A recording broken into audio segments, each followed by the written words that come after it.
Hey guys, welcome to our first set of notes for chapter 44. It's population ecology. It's a fun chapter. Not a terribly challenging chapter either, which is always kind of nice. And ecology is always one of the more fun pieces in any biology class. I'm happy that we're there. Your book starts with talking about Canada geese.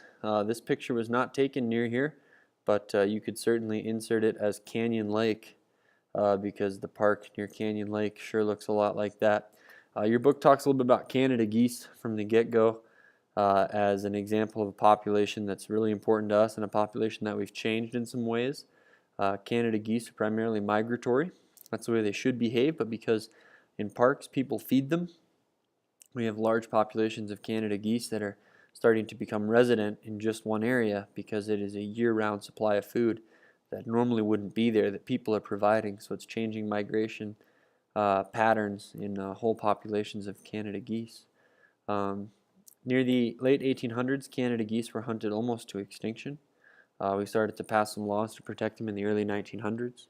And in recent decades, they've rebounded, really rebounded to a point where they're considered pests because they are not dabbling ducks. They don't filter their food from the water. They actually eat vegetation. And so they eat the grass in parks and the grass on golf courses in Rapid. It's common to see them on golf courses. And they poop all over the park and they poop all over Canyon Lake. And the lake itself is rather disgusting. It's so full of goose and duck poop, and they soil, the sidewalks and things like that. So that's one reason that Canada geese are maybe not so good. They've gone from an area where they were almost gone to where they're so abundant now that you can't even walk through the park. There's just geese everywhere, and they pose a hazard to air traffic as well. They caused dual engine failure in a flight in 2009 where the pilot had to actually land the plane in the Hudson River after doing some bird strikes through a flock of geese, and it killed both engines, and nobody died in that. Actually, he was able to land and successfully get every single passenger off this plane in the Hudson River. There's the picture of the plane. The wings are out, and people are standing on the wings. Boats came out and got all these people, and the plane stayed afloat, and everybody survived, which is pretty amazing. But he hit geese. So lots of different geese populations spend time in the United States, even though they're called Canada geese. A lot of populations are migratory. They nest in northern Canada in the spring and summer, and then they fly south into our region and even further south than this to spend the winters. Some of them have lost that trait for reasons we already mentioned. And there are non-migratory birds, which are descendants of birds that are deliberately introduced into a park or to a hunting preserve to try to maintain those populations, who have never learned to migrate from their mother and don't know how to migrate. So the biggest population increases that we've seen have been among non-migratory birds that are living near humans. And the reason we're seeing that in geese and ducks is because of the unnatural abundance of food. It's not a natural thing to have some lady and her kid flipping you old breadcrumbs all day. That's not a food source that would normally be there in the winter. You'd normally be starving, but if people are feeding you, you just as well spend the winter if you can tolerate it because there's an abundance of food. And there's also an unnatural lack of predators. There's not animals preying on the geese that would normally be because humans are there. Wildlife managers are looking for ways to reduce these non-migratory populations of Canada geese. For example, here in Rapid, you're not supposed to feed the waterfowl. People still do it, but you're not supposed to because we're recognizing that the population of geese we have on the lake is way too abundant. We've known that for some time. So when we look at this population stuff, we want to look at ecology. And ecology is looking at how individuals and populations interact with each other and with the environment as a whole. And we're going to look at what's called demographics.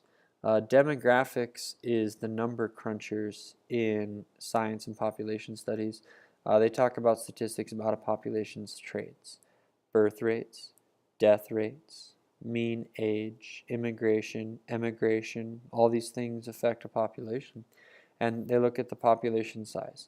Real simple, how many people are in the population? How many geese are in the population? That is as simple as it sounds. Shoot me a number. Is there 1,200 geese? Is there 200 geese? The It's actually incredibly difficult. It's very difficult to say exactly how many white-tailed deer are in the Black Hills or how many mountain lions are in Pennington County.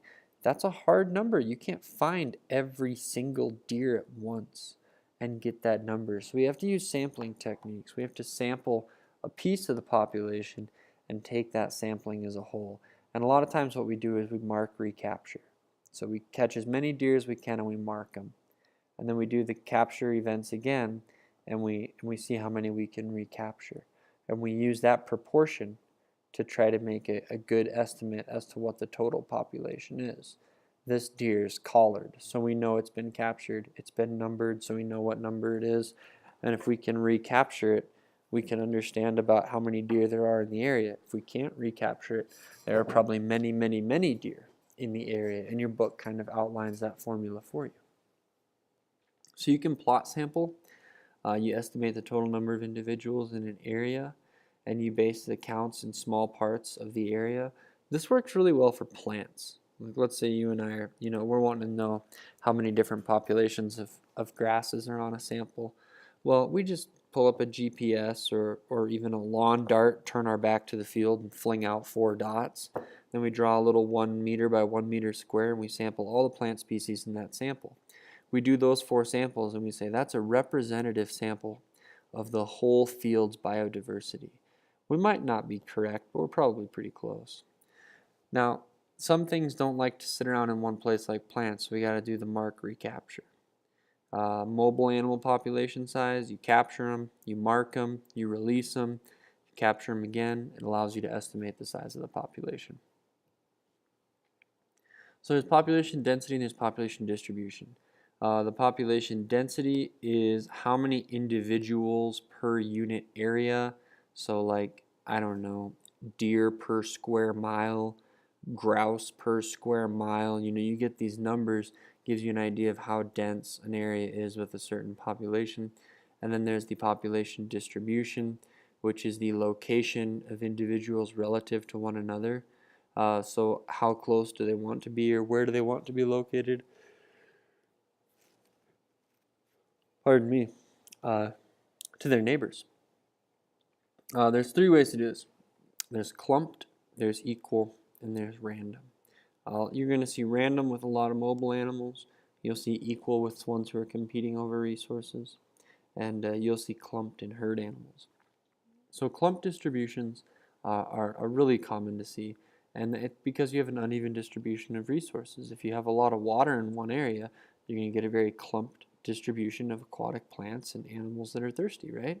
So water sources, sunshine, south-facing hillsides versus north-facing hillsides have very different plants and very different ecosystems just because of how much sunlight they get. Animals that have a limited dispersal ability increase the likelihood of clump distribution. Plants that are maybe vegetatively propagating as opposed to spreading by seed. If you're just growing up from a rhizome, you're going to have a lot of one type of plant clumped together. Asexual reproduction results in clumping. If you're a strawberry, you send out runners or stolons to grow other strawberries. Well, that's going to give you a clump distribution of strawberries because you're asexually reproducing, as opposed to if you were dispersing many, many seeds, you could have strawberries in more of a random assortment. So there's near uniform distribution, which means we want to be equal, but you're not going to see that often. And you're going to see near uniform distribution when you're competing for a limited resource. And one example is creosote bushes in the deserts. There's not a lot of nutrition in desert soil, and so you don't want to grow very close together or you're both going to struggle. But if you give everybody enough room, you're going to do okay. We also see this in nesting birds where shore colonies are very dense. All their nests are very close together, but they're all evenly spaced because everybody needs enough space to raise their chicks. And then there's random distribution. Resources are not uniformly available. There's no benefit or harm really for growing next to each other or growing far away. And so dandelion seeds that get blown onto a lawn, they're just kind of all over the place, a little bit random. Pardon me. So here you have hippos in the shallows. It's a clump distribution living in a big herd because that's where there's water and that's where they want to be. And so you get Hippos where there's water, hippos where there's water, and then no hippos. That's kind of the idea there. Here you have nesting seabirds. They've all built their nests. If they can reach a neighbor with a beak, they're going to bite them. They're too close. So what you end up getting is just nest, nest, nest, nest, nest, nest, about every, 7 inches. Nest, nest, nest, nest. It's almost uniform, but not quite. You see 1, 2, 3, 4, 1, 2, 3, space, 4. So it's not quite uniform, but it is very, very close. And then finally, random distribution of dandelions in a lawn. It's just of course random. So when we look at a population, and this especially refers to humans, is a great example of this. We look at their age structure. Age structure refers to the number of individuals by age category. And in biology, we focus a lot on reproductive potentials in populations. And so we say there's ages where they're pre-reproductive, they're juveniles, adolescents, the reproductive age, adulthood, and then the post-reproductive age is when they're done reproducing but they are still alive. Those are kind of the 3 brackets we can put them in. And timing of the study can really influence what you're observing because a lot of animals have a given time of the year when they're actively breeding or they're migrating or there's some other event that can affect what you're seeing for an age distribution. So that's 2 sections. I've been trying to do 2 sections at a time because it keeps the videos shorter, and I've got a lot of positive feedback on that. So we will stop with age structure demographic. Actually, we'll pause it because we'll come back to looking at some age demographic models in the next videos that are really cool. But for right now, we're going to shut it off. So thanks for your time.